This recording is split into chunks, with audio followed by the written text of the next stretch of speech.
everyone, Elizabeth here. I hope you're excited for today's episode. Before we begin, I just wanted to say topics and information discussed in today's episode is for informational purposes only and should not be considered professional medical advice. All right, let's begin. Hey, welcome back to another episode of the In Between podcast. I'm your host, Elizabeth Cheney, and y'all, it is time. The time is now. I've been talking about this for months now, but guess what? Dr. Bhavna Singh is in his house today. I've been teasing her, like I said, for so long now. Life had other plans, but you know what? Timing is everything, and right now is so great. Before I bring on Bhavna, we're going to let her intro herself, talk about her background. We're going to get into all of the things, but I just want to say that this is part 1 of 2 for my March Women's Wellness series. So we're going to talk about a little intro into holistic health, what got Bhavna into this practice, into this profession. We're going to talk about everyone's favorite power word, hormones, and everyone's second combo words, gut health. And then the next episode, we're going to talk about fertility hormones and a little bit more specific to women. So without further ado, everyone, welcome Dr. Bhavna Singh to the In-Between. Hello. Hello. Oh, thank you for that intro. That was awesome. Absolutely. So everyone, I'm very lucky that Bhavna is one of my personal friends, but we're all very healthy. Listen to me. We're all very lucky because she is the information knowledge base that we all wish we had. So yeah, Dr. Bhavna Singh. Can I call you Bhavna on the pod, or would you rather me call you Dr. Singh? Okay. Maybe I'll just interchange it throughout. But Bhavna, welcome to the podcast. All right, thank you. Yes. I'll let you know about my background a little bit. So Yeah. I was diagnosed with PCOS at 14 years old and hypothyroidism. I was put on all sorts of medications, birth control, like literally just shuffled around from doctor to doctor to doctor. Like At 14. At 14. Wow. Like none of them knew what was happening. Like my weight just kept increasing. So got no answers. And then I got more and more insulin resistant as the time went on, more and more inflamed. Went on like 2 rounds of Accutane, was on birth control for like 10 years or so. Ooh. And yeah, I personally wanted a better way of doing things. And I was like, there has to be something better out there. So I'm going to find it. And then I'm going to learn about it. And then I will help other people. Oh, I love that. So basically you were like gaslit for years. Yes. And that enabled you to be like, you know what, there's got to be more to this. Let me find the answers. Yeah. That's so powerful. Yeah. And so cool. The thing, like women are just medically gaslit 24/7. I have not met a single woman who's like, yeah, they took my concerns seriously. You know? I don't mean to laugh, but like, it's so true. It's so messed up. Yeah. Everyone raise your hand if you've ever been treated fairly and never, ever made to feel like you don't know what you're talking about your own body. Yeah. It's like, well, no, that's wrong. Women have bodies. We are just as important as men, if not more. So, let's do this. Let's learn about it. Let's try to fix our own body. Let's help other people. And like, that's my whole thing. Just education, empowerment, and amplifying the female voice. Like if you have an issue, okay, tell me about it. So it wasn't just health. It was also a focus in women's health. I mean, I'm sure I don't know the expertise that you do, but I know enough of the lack of research in women's health to know that that's a serious concern. I just found out like last week that ADHD studies were mostly men. Like they've never really studied ADHD in women. Yeah, almost everything is mostly men. It doesn't like matter what it is. And the main reason why they don't study women is because of the cycles. And it's like, okay, you can study women, just use women, like it's fine. But like they don't do that. And then they base the guidelines for women based off of what men are. And it's like women are not smaller men. We are separate entities. So what do you mean really quick about the cycles? I know you're talking about like our monthly cycle, but like why does that specifically prevent them from wanting to research based on that? Anything can make the cycle kind of go haywire, right? So like whether they're studying medications or herbs or different biohacking things like fasting, a lot of people, they just don't want to mess with the female cycle because it's really hard to replicate from like one woman to the next woman. Everybody has their own individuality. So they're like, we're just not going to mess with it. We're just going to do most of the studies on men. I was reading something recently about birth control for men, and they were like, okay, yeah, we're not going to have this be a thing because it impacts their hormones too much. You're kidding me. And I'm like, you guys. I'm just going to throw up in my mouth. What? Yeah. And then like what's even more interesting is that women are not taught anything about their cycle. So we're Mm-mm. just like, oh God, we're just going to be surprised every month, like when we have a period, whatever. But it's a science. You have to like really be in tune with your body. You can tell when it's coming. You can tell when you're fertile, when you're ovulating. If you just listen to the signs, these things have been ingrained in us centuries. Hmm. And if you look at olden culture, stuff like that, like we had ways of tracking the female cycle, tracking ovulation. But the most annoying thing is that people think that, oh, you can get pregnant every single day. Well, no, that's wrong. You cannot get pregnant every single day. It's only just a handful of days every month. But then women are the one who are just like pummeled full of hormones and like birth control pills when a Yeah. man is fertile every single day. You Huh. know, like a woman can carry one child at a time for 9 months, but a man can make multiple women pregnant every single day. It doesn't make any sense. It doesn't make any sense. It's like Interesting. mind-boggling when you like really get into that and you're like, wait, why are women bearing the brunt of the birth control in this country when it's just so bad, so bad? I can't even imagine Have like what we done to not, our bodies. yeah, like I've not met a single woman who's just like, oh yeah, birth control was great for me. Yeah. I mean, sometimes it helps with cramps and things. It's just a Band-Aid. That's why I was talking to my mom Yeah. about this prior to our recording. I got breakfast with my mother this morning. We were talking about this episode and I was like, Mhm. we're going to talk about why birth control is just the Band-Aid of America. Like, Yeah, it is. Yeah, a little bit more on how birth control is a band-aid. Like you could be a woman, you could be like, oh, I am getting migraines. They'll be like, cool, birth control. I'm getting a lot of stomach pains. They'll be like, cool, birth control. Like, no, it's passed out like candy. it is. I mean, when I went to my OBG last year, no, it's 2024 now. So 2022, end of 2022, I went in for my hormonal acne. I was like, I know you're not a dermatologist because I think it's related to me coming off birth control. I just was curious because in my head, I'm assuming people come to her and ask these questions because, again, Hmm. I know it's tied to birth control, hormones, gut, something like that. And she's like, oh, I don't know, but I mean, we can give you birth control. And I was like, well, I got off birth control for a reason, so I don't really want to Yeah. get put back on it. And she's like, well, I don't know what to tell you. And then that turned into there is this other pill, but Yeah. again, birth control, Band-Aid, not okay. Yeah. No, it's a giant business. I think there's like a documentary or something out there. It's called The Business of Birth Control. Oh, well, Watch it.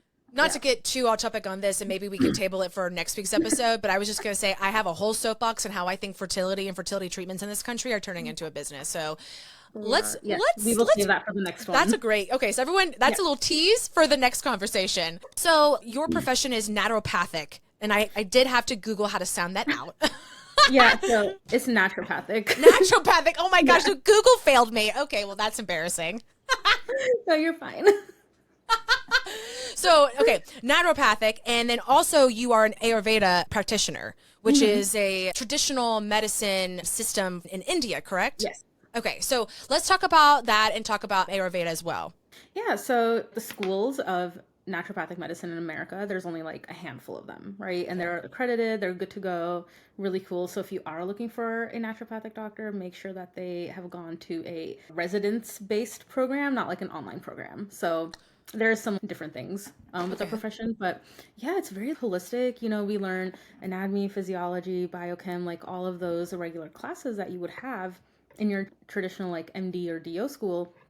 But then we also learn about herbs and like homeopathy and hydrotherapy, IV therapy, just like a very well fleshed out program on how we can best help people beyond just like conventional care. And then the Ayurveda actually takes that a step further. And that's when you get like really bio individualized care. So, like you said, Ayurveda is the healing medicine from India. It takes into account the nature and like the seasons and the elements and like how we as humans kind of fit into that entire wow. picture. It's really, So, really powerful and it's really, really yeah. cool. I feel like it shows how everything is connected. That's what it It sounds really like. is. Ooh, Yeah. I love that. Could you go into what the 5 elements, 3 constitutions are? Yeah. So the 5 elements in Ayurveda are ether, which is space, air, fire, water, and earth. And these elements make up everything. So, like different things in nature, and they also make up our body. We all have all of these elements in our bodies, but we all kind of represent them in different ways. So, like, they'll be in us in different ratios, different amounts, what have you. So, the 3 constitutions are Vata, Pitta, and Kapha. And then these are all made of the elements. So, Vata is primarily space and air. So, these people, they're on the like the thinner side, They might be a little bit like lankier. They're cold all the time, a lot of dry skin. They're very creative. They're also prone to like a lot of anxiety, a lot of fear, ADHD, things like that. It's like light bulbs. And then you have Pitta, and Pitta is made of fire and water. So these people, they're always hot. They have more of a medium build. They're more prone to acne and like oily skin. They're very ambitious. These people are like your goal-getters, business owners, leaders. They're not here to follow. They're here to make something happen. And then you have Kapha, and this is made of water and earth. So these people are very strong. They might have a bigger build. They're very compassionate, very friendly, like your gentle giants in a way. Like these people are just so sweet, you know? And I'm sure like we all know people who kind of fit into all of these. So most of us are going to be a combination of one or two of these, even though we have all three of these in us. So it just depends on how we portray them, how they're like represented in us, and what amounts, all those things. So it's really cool to know that like if there's any time, let's say in like the fall and the winter, the fall is a very high vata time because it's like really windy, so there's all that air in our environment. And then I also notice myself, even though I'm not a vata person, that in the fall I might get like a little bit more anxiety, my skin will get a little bit drier, and that's just like how vata in the season like manifests. And then summer is very hot, so it's like not the best for like Pitta people. So like I hate being out in the sun, I hate when it's hot, put me in a cold room any day, you know. And then Kapha, these people, they love the springtime. And this is also more where you get a lot of seasonal allergies and like you kind of get like a little puffy. These people get really puffy. Oh, Yeah. interesting. I'm over here So, like I didn't realize I was gonna get a personality test in a way. yeah, it really is kind of like a personalities test. There's a bunch of quizzes and everything online, and some of them are accurate, but it's really nice to have like that baseline of what you are, because then you can kind of like tailor things, whether it's lifestyle based or nutrition based, to help make sure that you're always in balance. The big thing about Ayurveda is like always, how can we make the body be in balance? So just if you have dry skin, okay, how can we add moisture back in? How can we add like, oiliness and some heaviness back in to help counteract that dryness? Do you use Ayurveda when you work with your clients? Like I in all your do. different, okay, so is that your approach Yeah. with it? You kind of like Yeah. organize them by their constitution and then you go from there. I also Yeah. like that you're very specific in all of the concerns. So rather than Mm-hmm. like looking at things broadly, you are truly treating the problem versus like the overhead. I don't even know if I'm saying Yeah. that correctly. Yeah, no, it's really great. I mean, I'm biased, of course, but like the combination of like Ayurveda, functional medicine, naturopathic medicine, like, oh my God, it's so good.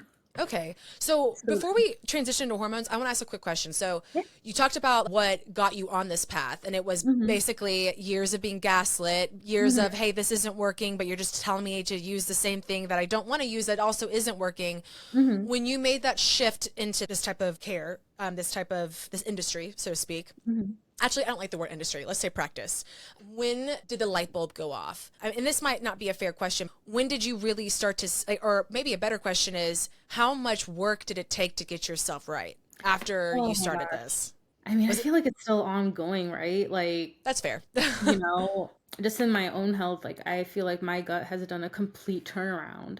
But even then, I'm just like, okay, every time something is right, I'm like peeling back layers, whether that's physical health, mental health, even emotional health, you know, like it's all tied in together. You know, you might find that like as soon as your physical body starts feeling a little bit better, maybe that is the time when you're able to release some emotions, improving your emotional health and mental health. So it can be a really slow process. I mean, like I have been sick since I was like 14 years old, and that's just when I was diagnosed. So really, it has been brewing under the surface for a while before the formal diagnosis was given. So if you like think about it that way, like it's been a really long time. So it's going to take some time to be completely like don't have anything, but I also don't really feel like that's the case because we're all growing and evolving on a daily basis, Yeah.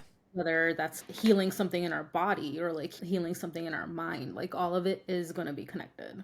No, totally makes sense. So on that note, let's shift into the ever elusive hormone conversation. I know we're going to talk mostly about gut health and some things that play into gut health like PCOS. Mm-hmm. But first question, I've heard a lot about balancing hormones, but like I Mm-hmm. don't even know what that means. I don't even know where to start with that. And when people say that, is it all related to your gut health? Yeah. Well, first, like before we answer this question, we kind of have to understand what exactly is a hormone. So, a hormone, it's just a chemical messenger. It's a signaling molecule. It's made somewhere in the body and then it travels to somewhere else in the body to tell that area what to do, or like tell that body part or tell that process what to do. So once you know this, you can work backwards. So why does that become imbalanced? It's not really necessarily a problem with the actual hormone itself. It's more like what's happening downstream or upstream, I guess, however you want to look at it. Because it is just doing its job.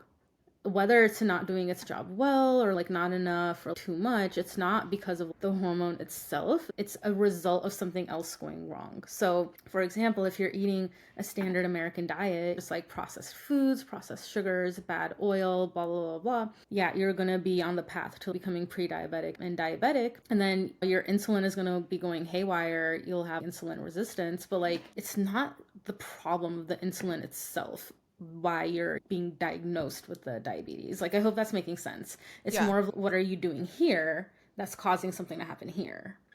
Okay. Yeah, I don't think hormones are really a root cause of things going on in the body. It's a result of something else. So, like, why are they becoming imbalanced in the first place? 3 things come to mind for this. The biggest one, stress. Everything comes back to stress. Like, we need stress to survive. Because yes, there's a like lot of it. Sorry. Well, there's good stress and there's bad stress. Every single day, you know, like what me and you think of stress, we're like, oh shoot, we're busy. We have too many things to do. We have like anxiety, this, that. But there's little stressors happening in the body that's making sure things are moving forward and that things are happening. We need that to happen. But the problem with stress is that when it becomes prolonged or like when the threat or whatever has passed, but we're still like kind of vibing up here. And for most of us living now in 2024 in America, it is a stressful time. Nervous laughter. And this chronic stress is literally like killing us. It's putting us at risk for so many diseases, hormone issues being one of them, gut issues being one of them. Stress is the ultimate root cause. It's emotional stress, like traumas that haven't been processed, your daily, like, oh God, am I making enough money to pay my rent? Just like the compounding effect of everything day in and day out without a healthy outlet. So many people also, we're a very lonely society right now. That's also stressful. So it's all these like little things, like they go hand in hand. And then when you have a lot of stress, you have a lot of inflammation. So stress also leads to inflammation, and then inflammation also leads to stress. And the same thing with stress is that we need inflammation to survive, but we need it in like teeny tiny controlled amounts because it helps us heal. Without inflammation, like we wouldn't really be healing. But when it goes haywire and the threat has left and we're still inflamed, like that's when the body's basically fighting against itself. It's like, oh, the danger is gone, but you're still kind of acting crazy or like whatever, you know? So this is also where autoimmune conditions happen because it messes up with your immune system.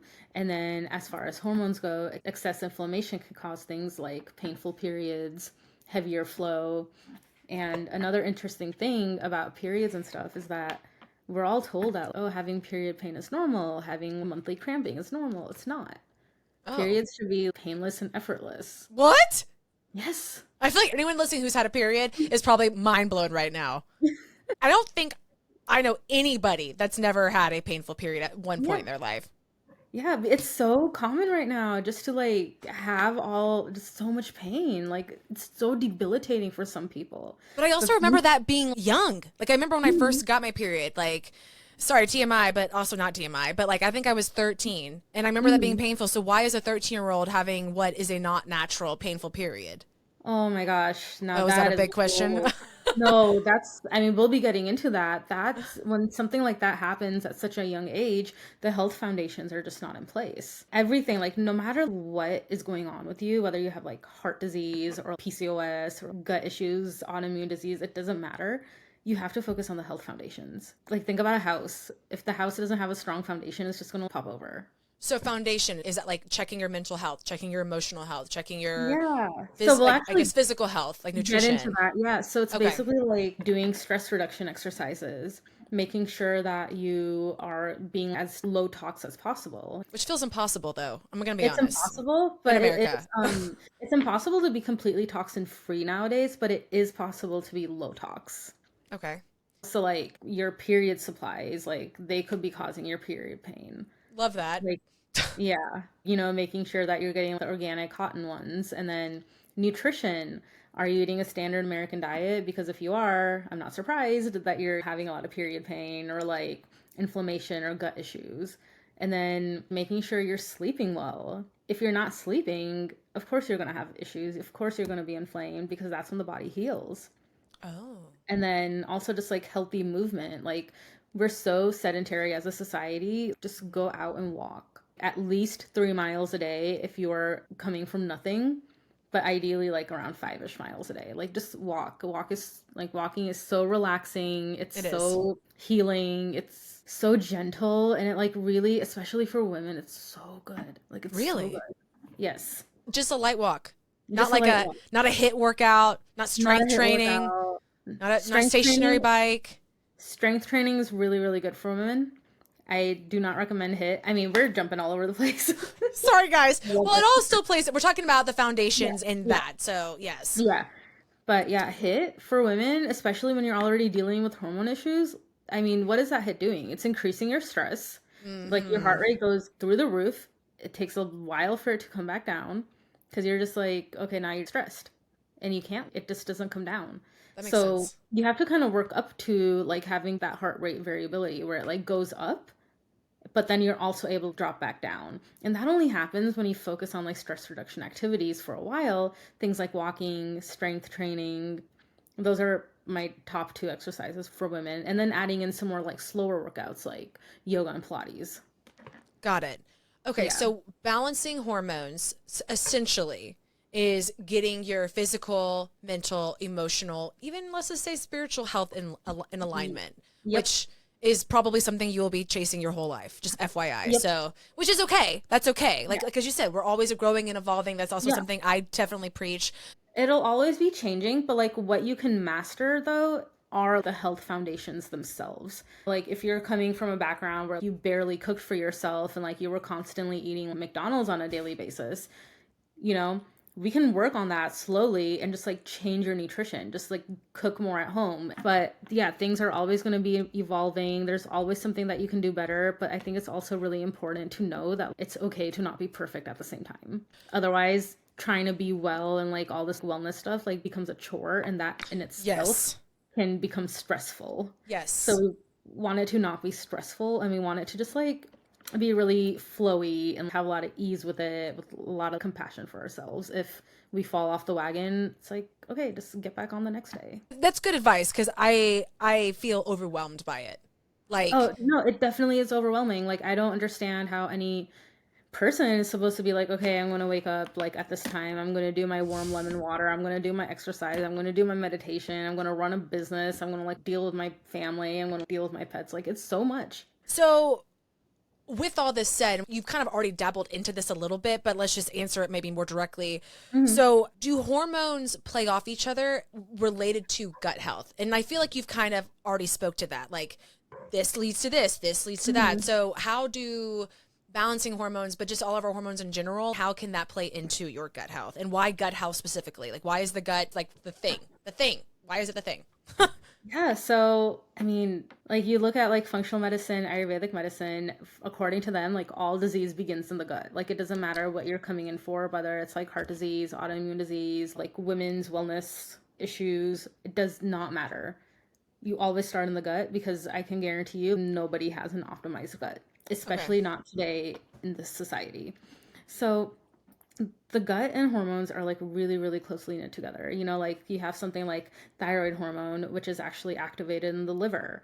And then you have estrogen, excess estrogen actually gets like packaged up and like ready to like, you know, like you poop it out.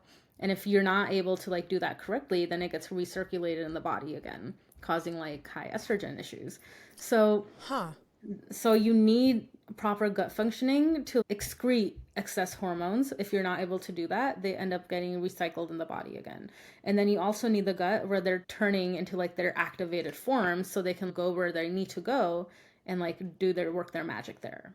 So the gut is like the central hub of the body. You know, like what happens in the gut does not stay in the gut. Like it's everywhere. I love that. I I feel feel like like it's that on should my be t-shirt. like a thing. Whenever you do make merch, that should be like what happens in the gut doesn't stay in the gut. Yeah, like seriously, like I want that on a t-shirt. I love that. But yes, continue. But like that's the thing, like feeling good is everybody's birthright. Yeah. And your body wants to feel good. That's like the number one thing.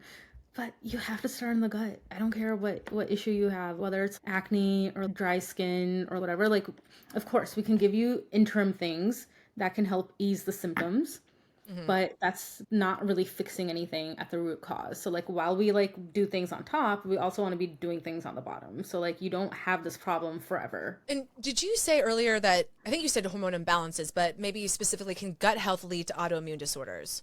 Yes, like dysregulated gut health can.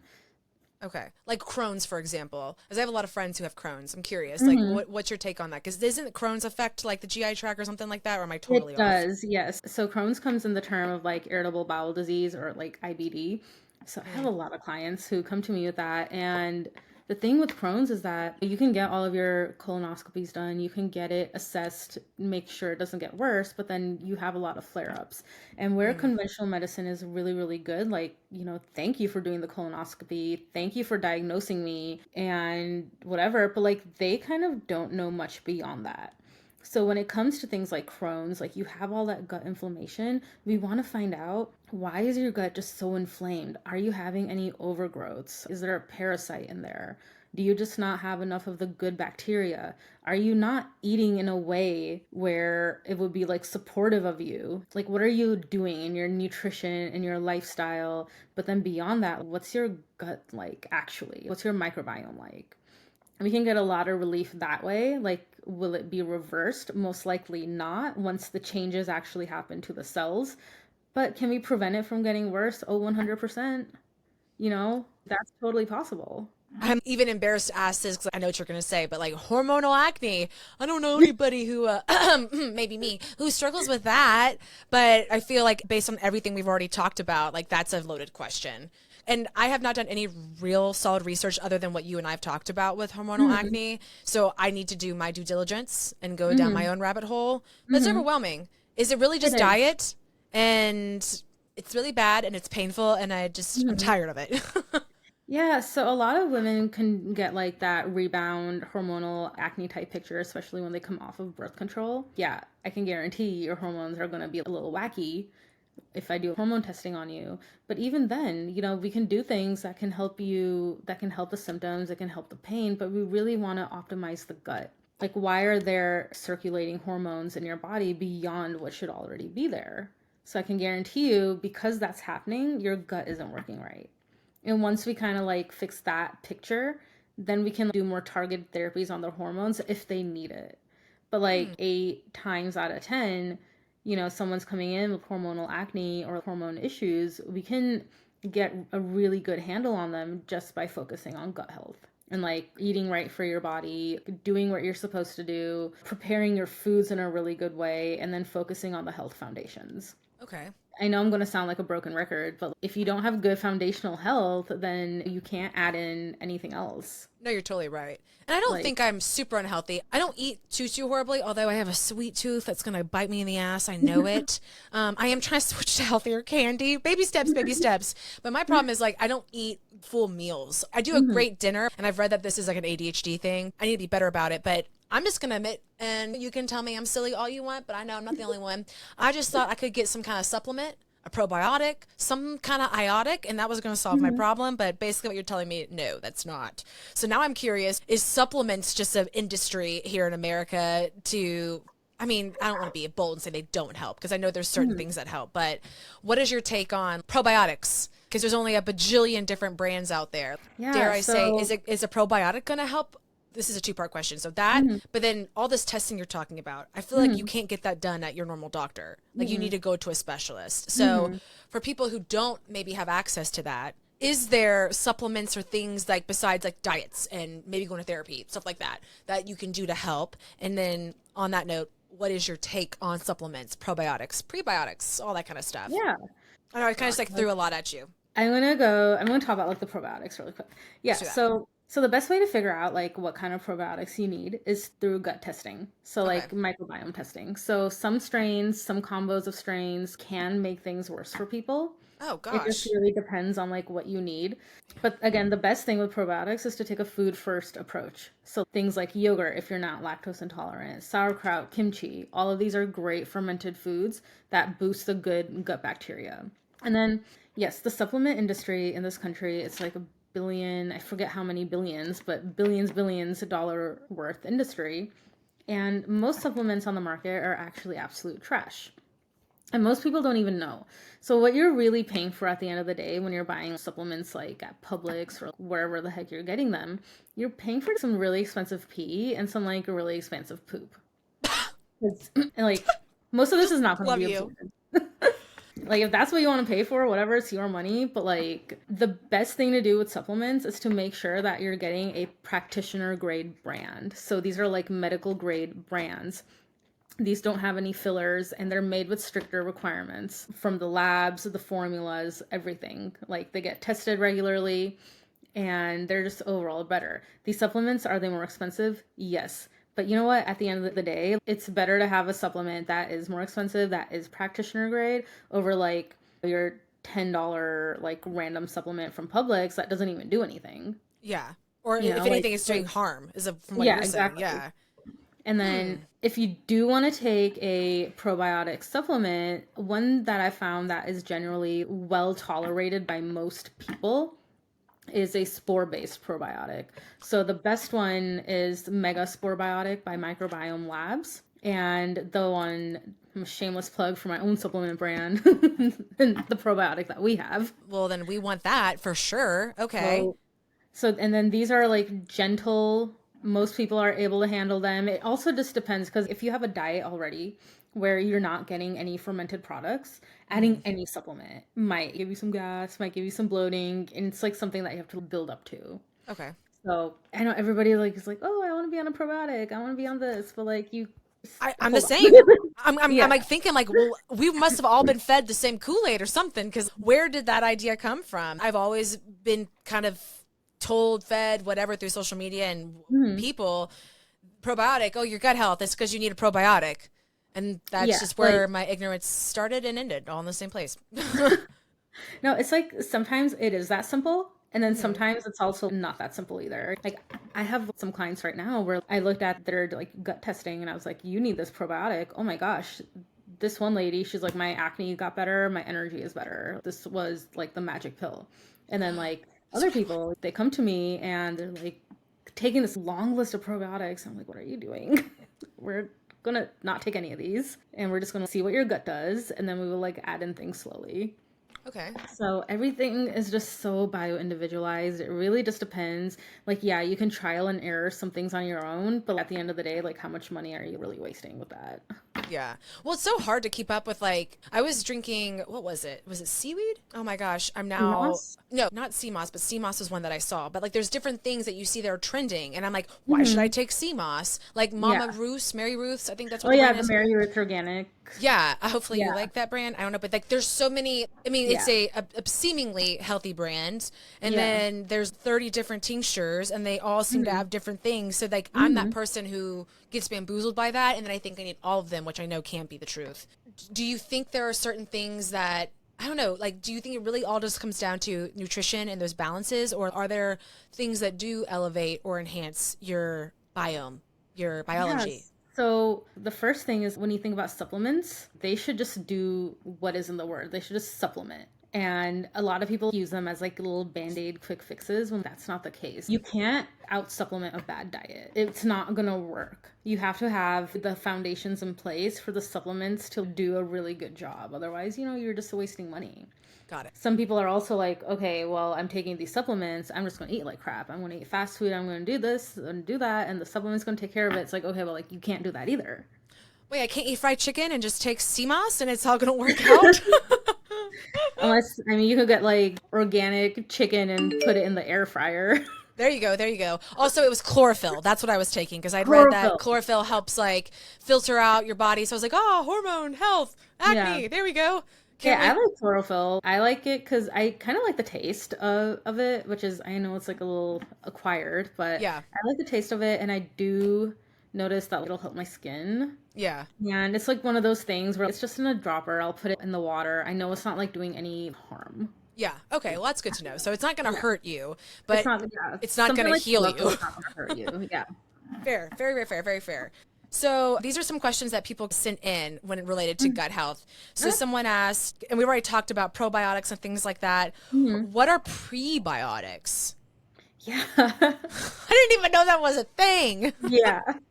Yeah. So prebiotics are food for the microbiome. So for your good microbiome, like the good bacteria, when you're like feeding, like when the bacteria are feeding on these prebiotic foods in the colon, they actually produce this short chain fatty acid called butyric acid, which is also butyrate. So butyrate is actually it's like the cellular food for your intestinal cells and for the microbiome. And we need butyrate and we need it in good amounts because it's just so preventative. Like it helps prevent colon cancer, insulin resistance, chronic inflammation, like atherosclerosis. So like it has far-reaching effects in the entire body.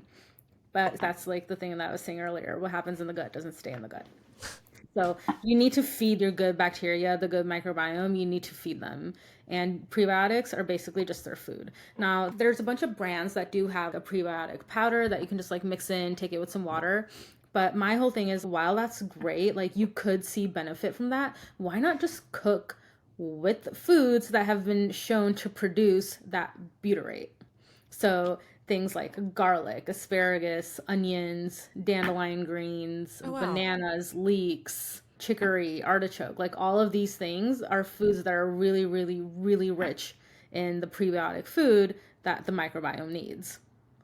I did not know that. Yeah, so like increase your food sources, and then if you're like, okay, maybe I want to now graduate to trying an actual supplement, you can definitely try that. I don't know, my whole thing is like, just like cook more, like make something for yourself, make something for your husband, just like have a good time with it, get things through a food first approach, and then add in the supplements, then add in the prebiotics.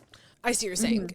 And my approach has always been supplement first because it feels daunting to try and figure it out the other way. Well, like if you do it that way, then, like you'll open up your supplement cabinet and you'll be like, oh God, I have like 50 things in here. Do I just take them all?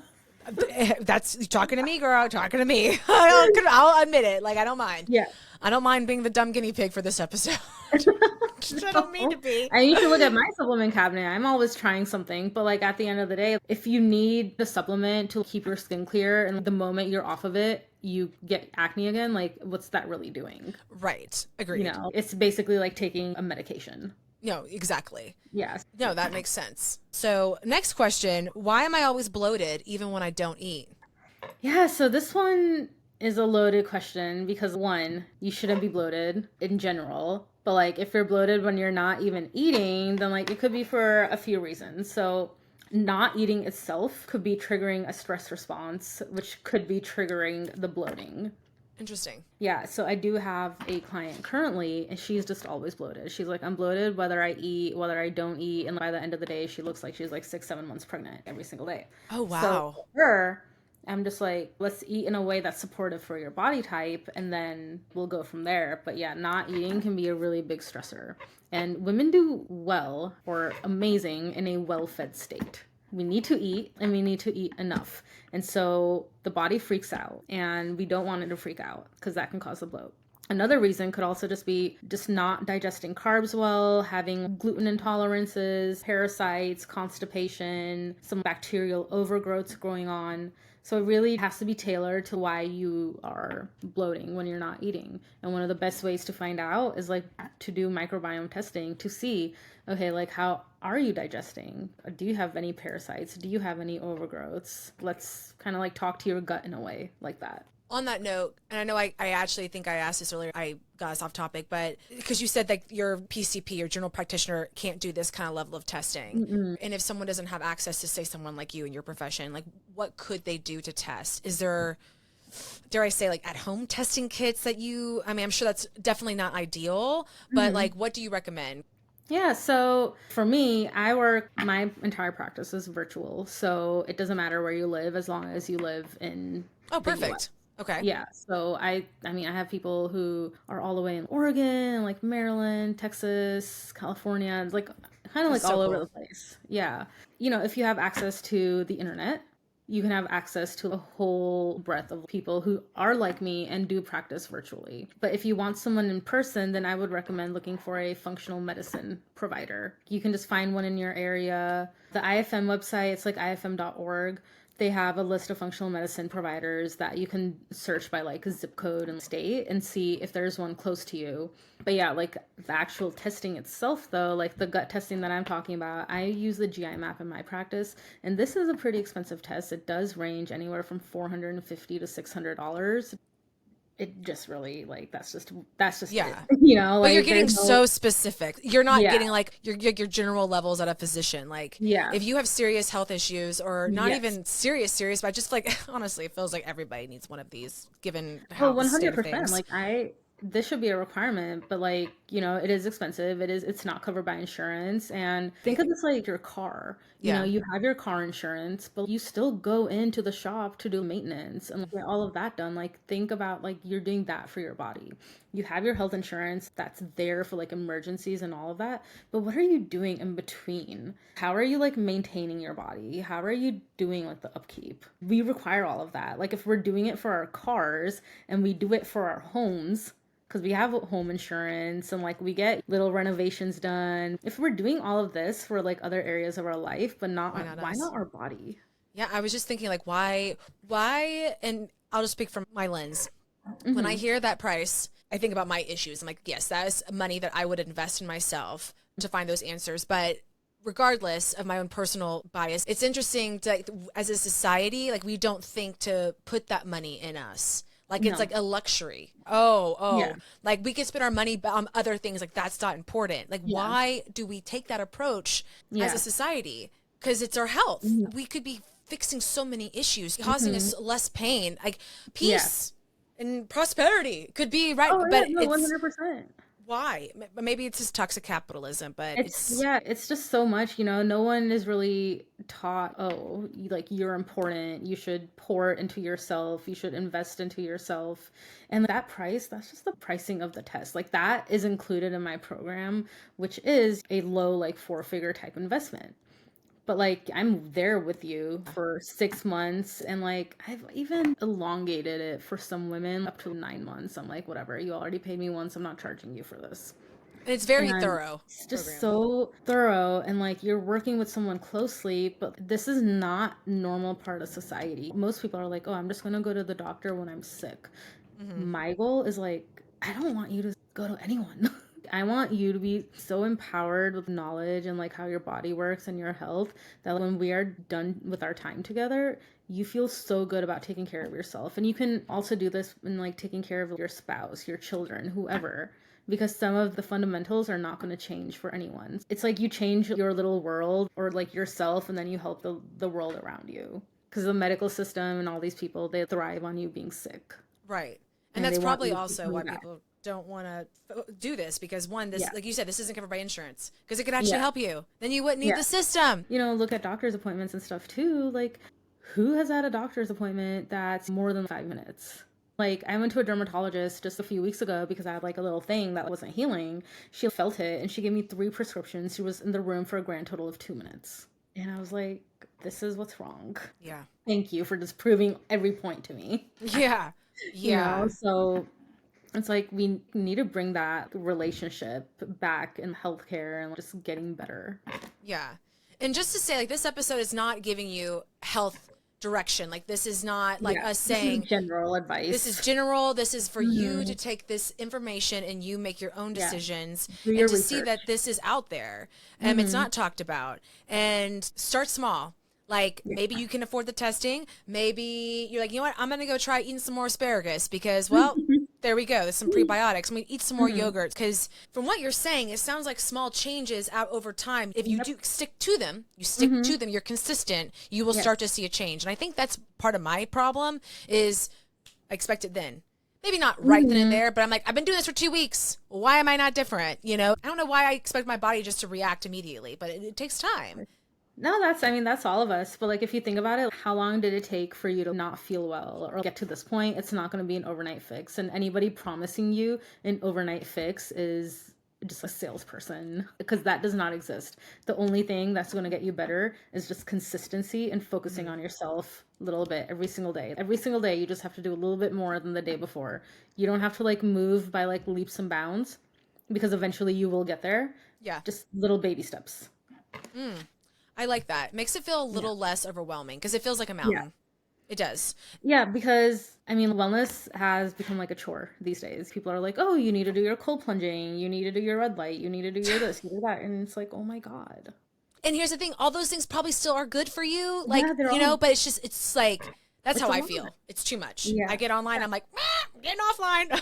You know, No, like. that's why we do it in steps. The women in my program and stuff like that. We also have group calls and everything. And I'm just like, you guys, focus on one thing. Now we'll focus on just like cook a few more meals at home. We will take this slow, because slower changes make like lasting changes. And that's just hard to, I think that must be an American thing. Maybe it's like, you know, a little bit of habits. 5 minutes now is 5 hours later, but like, why is that so daunting? Because then you think, well, 5 minutes, that's not going to do anything, but then you never start in the first place. It's just an endless weird cycle. So thank you for saying that, because it feels overwhelming. So let me just start by eating yogurt every day. Okay, I can do that. You know, like, I mean, I'm being funny, but like, essentially, yes, why not? Why not? Because then you do it long enough, and then maybe you stop eating fried chicken every single day. And then it's, you know, balance. But Or just like, or if you want the fried chicken, you know what? Like, have it. Maybe your gut will be in such a good spot that you can afford to have something every now and then, and it's not going to mess you up. one thing I've gotten, so I keep saying fried chicken because my husband loves fried chicken to a serious fault. And I've started to make almond crusted fried chicken, and I'll fry it in avocado oil. And he's like, oh my God, this is so good, babe. And I'm like, yeah, it's almond flour and it's avocado oil. None of that nasty vegetable shit that you do. Like, and he's like, Kyle, you could have fooled me. And I'm like, that's what's up. So yeah, see, start small. Yeah, exactly. And then next time, like throw it in the air fryer, see how that goes. Exactly. There we go. I should try that. That's my next one. Okay, a few more questions before we close out today's episode. But one is, what is a natural laxative that is safe to use on a consistent basis to support gut health? So I'm assuming that their issues, their bowel issues, are probably because of gut issues. But do you have a recommendation on like a natural laxative for our friends who can't poop?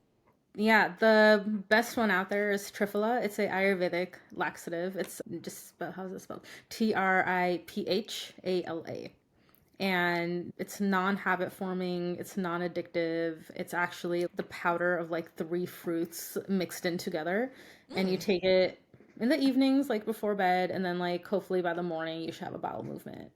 Okay. Well, then we will. I wrote that down. When you spelled it out, I was like, write that down. We'll put that in the show notes, everybody. Yeah, for sure. Okay, No, so this one is awesome. All right, good to know. So Triphala laxative. I don't really have bowel issues too often, but when I do, oh my gosh, that is so inconvenient. Like, very much it's the so. worst. Yeah, talk about feeling bloated and just being constipated. Yeah, no, I don't like that. That's something that makes me feel extremely uncomfortable, and I want nothing more than just to roll down a hill and then. Yeah. All right. Anyways, help me get off Adderall. What are natural ways to combat ADHD? And I put next to it any supplement, but now I'm even embarrassed because I feel like supplements are not the word, not the thing. No, supplements can totally help with ADHD, but even with something like this, it's such a like multifactorial approach. Again, we want the health foundations in place because ADHD, I think there have been some studies out there showing that artificial sweeteners, artificial colors, artificial flavorings can exacerbate ADHD symptoms. So a lot of this is also very like diet related. And I know in children, the artificial colors is huge.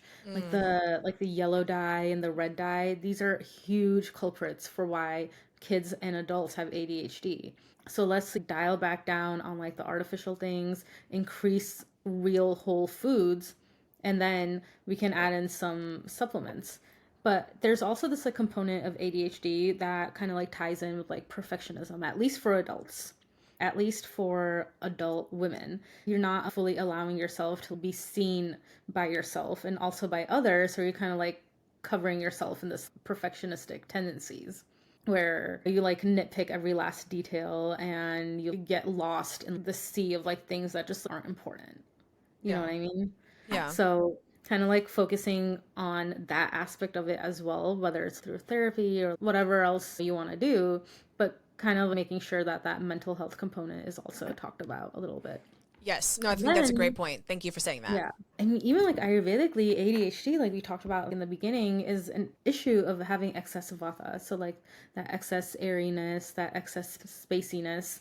So like what do we do when someone is having a lot of air and like a lot of space? We have to bring them back down to earth. So we have to do a lot of grounding activities. So eating heavier meals like root vegetables, meats, anything that's really heavy will really help to calm down like all like the airiness, kind of like bring it back down.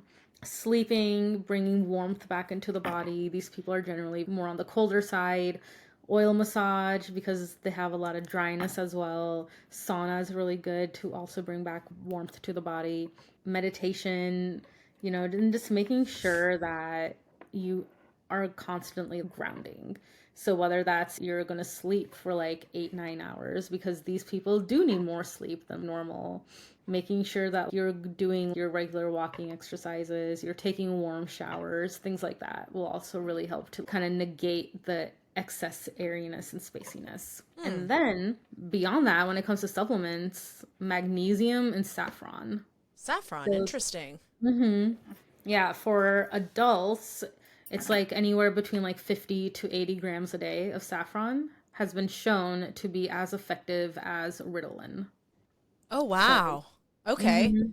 I'll be doing my So, research on that later. yeah, for sure. So saffron can be a really powerful supplement for people who have ADHD without all like the come down side effects of like being on ADHD meds.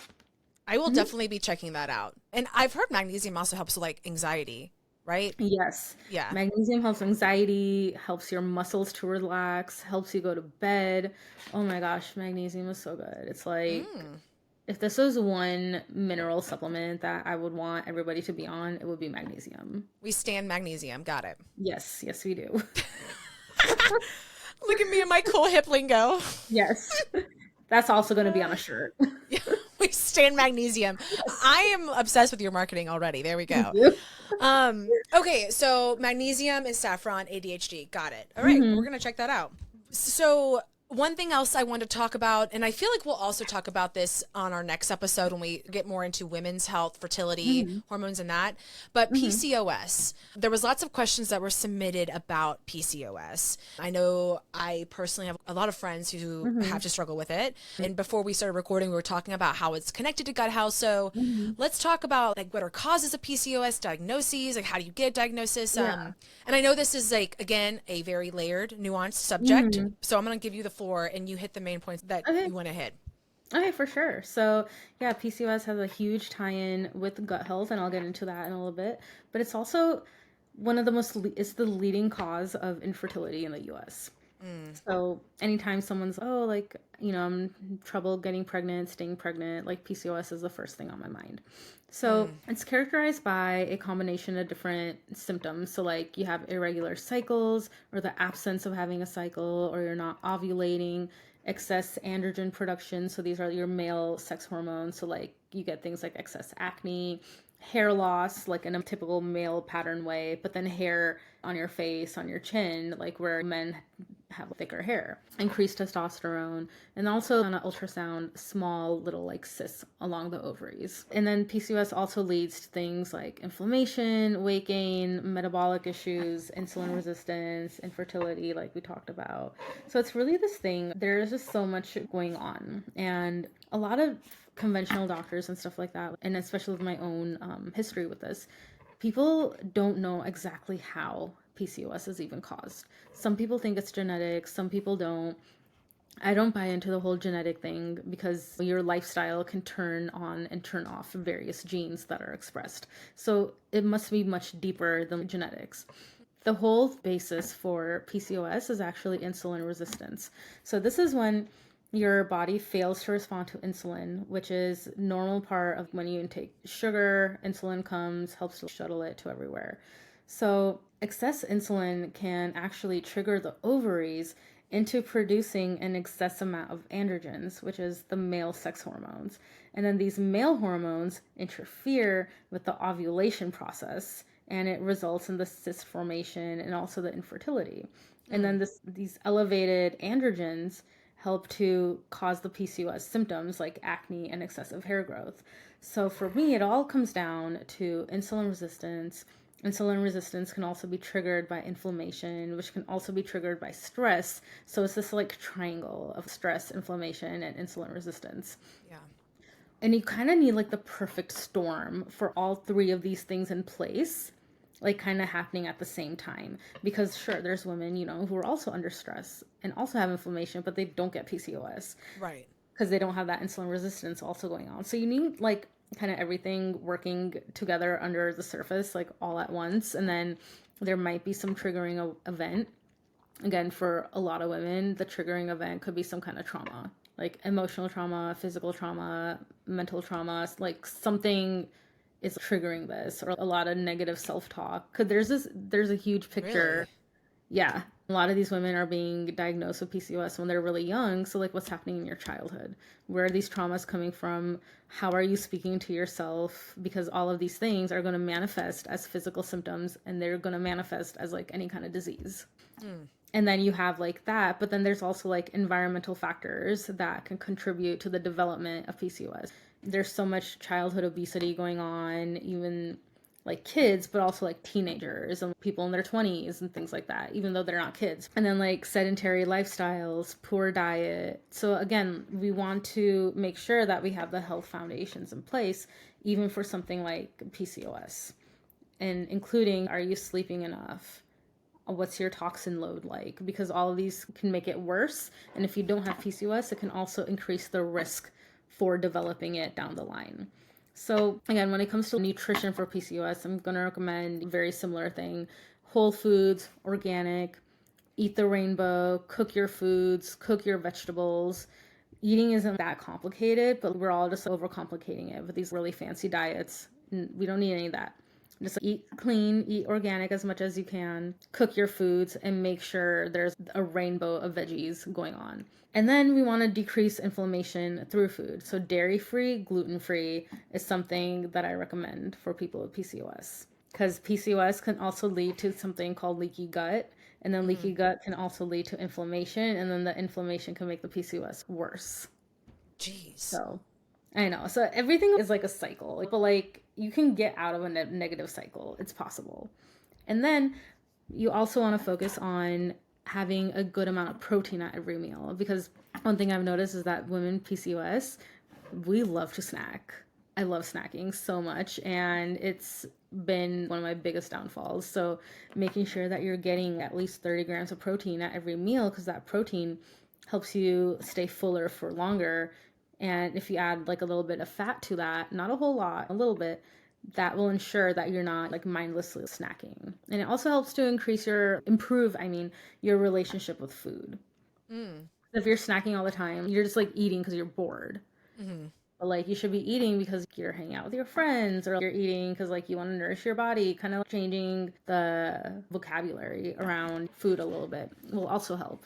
That makes sense. That's a good point. Reducing carb intake. I love carbs, but people with PCOS are probably eating way too many carbs. So it's important to find your carb tolerance. So eat a normal meal If you're falling asleep after that, the carbs are probably too high. So like the next time, just to dial that back down a little bit, find the amount where once you're done eating, you feel really energized. That's a good sweet spot for you for carbs. And then beyond that, if we're talking Ayurvedically, PCOS also comes with this thing, I can't think of the word, but like this concept of having decreased digestive fire. So we want to make sure that before we're eating, we're warming up the body so we can get like that hydrochloric acid flowing to help us digest our food. And one of the best ways to do this is taking a little piece of ginger, adding a few drops of lime juice, and topping it with some sea salt and just chewing on that like 10-15 minutes before a meal. Really? And that like is a natural way to like boost hydrochloric acid production. And what does that do again? Hydrochloric acid production, what does that do to the body? It helps to digest your food in your stomach and helps to break down food. And that also gives us the hunger. Hydrochloric acid and your digestive fire are like directly correlated. God, I did not know that. I thought that was stuff you put on your face. I feel so dumb. No, you don't want to put hydrochloric acid on your face. Hydrolonic acid. That's what you put on your face. Just Oh my. Yeah, you want to put hyaluronic acid on your face. Do not put I am dying. Don't do that. Don't sue me. No. Whoever listens to this. No. I'm like, so wait, but okay, yes, that's what you put on your face, not hydrochloric acid. Yeah. Hydrochloric acid in your stomach breaks down food. Like if you put hydrochloric acid on a table, it would cause a hole. That's in our stomachs? Yes, ma'am. That's wonderful. Love that. So is that what causes leaky gut when it's not checked? No, so leaky gut actually happens. Okay, so like imagine this is our like gut lining, like all of these are cells. We want it to be nice and taut, like next to each other. Things are not passing in, things are not passing out. Leaky gut is when it's like this. There's spaces between the tight junctions in our intestine. So things are going in, things are going out. There's toxins being released, there's food particles being released into the bloodstream. It gets really messy. You can lead to all sorts of things like brain fog, acne, like what have you. So leaky gut symptoms, yeah, you'll get like stomach aches and abdominal pains, bloating, gas, but you'll see a lot of manifestations just elsewhere in the body. You might notice that your joints become really stiff and achy, that you have like brain fog after a meal where you'd have to lay down and you just can't think. And then you have acne and you might notice that your face gets really red. So yeah, we definitely want the junctions in our intestines to be like nice and tight because we don't want things going in and we don't want things going out. And a way to reinforce that is better nutrition, cooking your food. Better nutrition. Rainbow vegetables, which I love that, by the way. Rainbow Even veggies. like bone broth, very good for leaky gut. Okay. That's like a good intermittent like snack or something. Yeah. Okay. Like bone broth is amazing for leaky gut. Yeah. Okay. So a few last little questions. One is, if you have multiple health issues, how do you get an integrative care approach? Yeah. So this is going to be really interesting because, you know, you want like good care, but most of the medical community, like they don't believe in this kind of approach. No. So it's really important to find someone who does believe in this kind of approach. And that might take some like trial and error, finding people off of like the IFM website that I told you about earlier. That's a really good place to start. Yeah. But as far as Western medical system, if you want that more like holistic integrative care, you most likely are not going to find it. So finding someone who is like in functional medicine is going to be your best bet. Yeah, that's what it sounds like. Yeah. Why is there hair growing on my chin? And I know you kind of talked about this earlier, but like an overproduction of testosterone? Yeah, it could be overproduction of testosterone. Could just be like getting older, sadly. Oh. It could also just be like, you know, depending on what part of the world you're from, like Middle Eastern cultures, South Asian cultures, stuff like that. Even the women, like we are just going to be hairier. Okay. So it might not be a hormonal issue in general. It just might be genetics. Your DNA. Yeah. Yeah. Unfortunately. Okay. Fair. Best tips for battling seasonal depression. Oh man, I feel this one. Get lots of sunlight as much as you can. Like even in the winter, like you see some sun, just like go stand out in it for a little bit, get a sun lamp. Oh yeah, light therapy. I've seen that. Yeah, focus on health foundations, take vitamin D, take melatonin in the evening. Make sure that you're really focusing on your sleep and wake cycles. Like Okay. sleep on time, wake up on time, watch the sunrise, get that early morning sunlight in. That would really help. Okay. I think Yeah. that's fair advice. Um, okay, mushrooms. I'm a big fan of mushroom, like not so much the trippy mushrooms, although I know that's a Mhm. whole thing.